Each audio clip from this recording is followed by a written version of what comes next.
महादेव के गणों में एक से बढ़कर एक वीर हैं, पर उन्हीं के बीच एक ऐसा गण भी है जो केवल हड्डियों का ढांचा है और जिसके 3 पैर हैं। आखिर कौन है यह विचित्र गण और महादेव ने उसे यह सम्मान क्यों दिया जबकि उसकी भक्ति ही अधूरी थी? ये कहानी है महर्षि भृंगी की, जिनकी शिव भक्ति की कोई सीमा नहीं थी, पर जिनका अहंकार भी असीम था। वे महादेव को ही परम सत्य मानते थे और उनके लिए शक्ति यानी माता पार्वती का कोई अस्तित्व ही नहीं था। जब भी वे कैलाश जाते तो वे केवल महादेव की परिक्रमा करते। वे जानबूझकर माता पार्वती को लांघ जाते जो महादेव के ठीक बगल में बैठी होती थी। उनका यह अहंकार, यह द्वैत भाव केवल माता पार्वती का नहीं बल्कि सृष्टि के उस आधे सत्य का अपमान था जिसके बिना स्वयं शिव भी अधूरे हैं। माता पार्वती ने उन्हें कई बार समझाने का प्रयास किया, पर भृंगी का हठ नहीं टूटा। तब उन्हें परम सत्य का पाठ पढ़ाने के लिए महादेव और माता पार्वती ने एक लीला रची। वे दोनों एक दूसरे में विलीन हो गए और अर्धनारीश्वर का दिव्य रूप धारण कर लिया, आधा शरीर शिव का, आधा शक्ति का।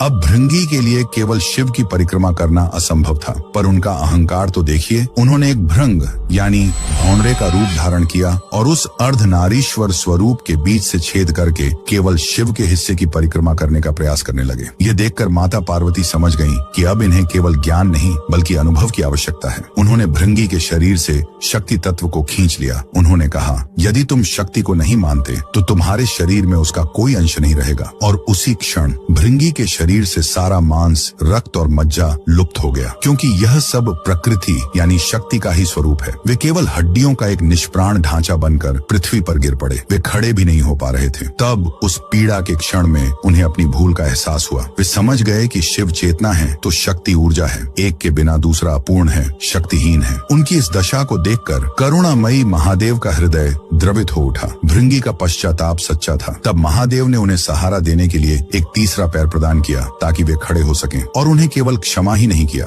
बल्कि उन्हें अपने प्रमुख गणों में स्थान दिया, क्योंकि महादेव चाहते थे कि भृंगी का यह 3 पैरों वाला अस्थि पंजर स्वरूप पूरे ब्रह्मांड के लिए एक जीवंत पाठ बन जाए। यह हर क्षण यह याद दिलाए कि शिव और शक्ति अलग नहीं है। जो केवल एक की पूजा करता है उसकी भक्ति भृंगी की तरह ही अधूरी और लंगड़ी है। उस अर्धनारीश्वर के सम्मान में जो आधे होकर भी एक हैं, कमेंट्स में हर हर महादेव अवश्य लिखें।